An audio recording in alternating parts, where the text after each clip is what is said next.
नमस्कार, मैं उमाशंकर शर्मा हाजिर हूँ फिर से एक नई जानकारी के साथ अपने YouTube चैनल उमाशंकर शर्मा पर। होलिका दहन पूजा विधि और मंत्र व मुहूर्त के बारे में आज हम आपको जानकारी देने वाले हैं। होलिका दहन जो है शुक्ल पक्ष की पूर्णिमा को फाल्गुन मास में मनाई जाती है।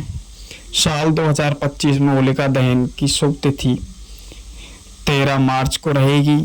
शुभ मुहूर्त जो है 11:25 से लेकर 12:30 तक माना जाएगा। होलिका दहन के दिन नकारात्मक ऊर्जाओं और शक्तियों का विनाश किया जाता है और हमारे घर में सकारात्मक ऊर्जा के लिए पूजा प्रतिष्ठा की जाती है। बात आती है होलिका दहन क्यों किया जाता है और उसकी विधि क्या है, वह किस प्रकार से दहन किया जाता है, होलिका का क्या मंत्र हैं। सबसे पहले बात करते हैं होलिका दहन के महत्व की। क्या महत्व है? तो आदिकाल में हमारे पुराणों के अनुसार बताया जाता है कि हिरण्यकश्यप नाम का एक राक्षस था। उसके घर में प्रहलाद का जन्म होता है। प्रहलाद जो है भगवान विष्णु के परम भक्त थे, लेकिन उनके जो पिताजी थे वो स्वयं को भगवान व ईश्वर से बड़ा मानते थे। वो विष्णु से भी स्वयं को बड़ा मानते थे, अपनी स्वयं की तुलना भगवान विष्णु से करते थे। इसलिए वो प्रहलाद को डराते धमकाते कहते रहते कि तुम उसकी भक्ति मत करो, मैं भगवान हूँ। उन्होंने अनेकों प्रयास किए, लेकिन प्रहलाद को वो उनकी भक्ति से विलग या अलग नहीं कर पाए।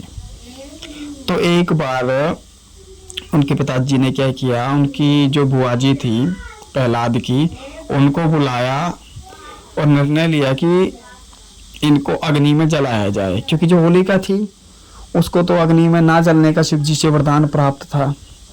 तो उन दोनों को अग्नि में बैठाया गया, लेकिन भगवान विष्णु नरसिंह भगवान की कृपा से प्रहलाद जी जो हैं वो बच गए थे और होलिका जो है उनका दहन हो गया था, वो जल गई थी अग्नि में। इस प्रकार से उस दिन से आज तक बुराई के विनाश के उपलक्ष्य में होलिका का दहन किया जाता है। इस प्रकार होली जो है वो मनाई जाती है। अब बात आती है होली दहन की पूजा विधि। हम उनकी पूजा वगैरह किस प्रकार कर सकते हैं होली पर। होलिका दहन जिस दिन होता है उस दिन सुबह जल्दी उठकर व्रत आदि का संकल्प लेना चाहिए। जिस दिन या जिस जगह पर होली का दहन किया जाना है वहाँ की जगह की सफाई वगैरह करें, गंगा जल छिड़कें, वह जगह को साफ सुथरा करें। होलिका दहन की सारी सामग्रियाँ इकट्ठी करें। भगवान प्रहलाद व विष्णु भगवान की मूर्ति का निर्माण करें। शुभ मुहूर्त के दौरान होलिका की पूजा करें और अग्नि प्रज्वलित करें। इसके बाद परिवार के साथ होलिका की 3 परिक्रमा या 7 परिक्रमा कर सकते हैं। फिर नरसिंह भगवान से प्रार्थना करते हैं और होलिका में गेहूं व चने की बालियां सेकते हैं और उसमें जौ या गोबर के उपले आदि भी डाल सकते हैं। इसके बाद हम वहाँ पर थोड़ा गुलाल चढ़ा सकते हैं। होलिका की आग जब शांत हो जाती है तो वहाँ की जो थोड़ी भस्म कह सकते हैं, उसको राख कह सकते हैं, उसको घर पे लाके अपने घर के सभी कोनों में थोड़ा छिड़काव करते हैं और लाल वस्त्र में उसको बांध के रखते हैं। तो हमारे घर की सारी नकारात्मक ऊर्जाएं जो हैं नष्ट हो जाती हैं। यदि हमारे घर में वास्तु दोष है तो हमें होलिका की राख को दक्षिण व पूर्व दिशा के बीच में जो कोण होता है अग्नि कोण, उस कोण में रखना चाहिए। इससे घर का वास्तु दोष जो है नष्ट हो जाता है।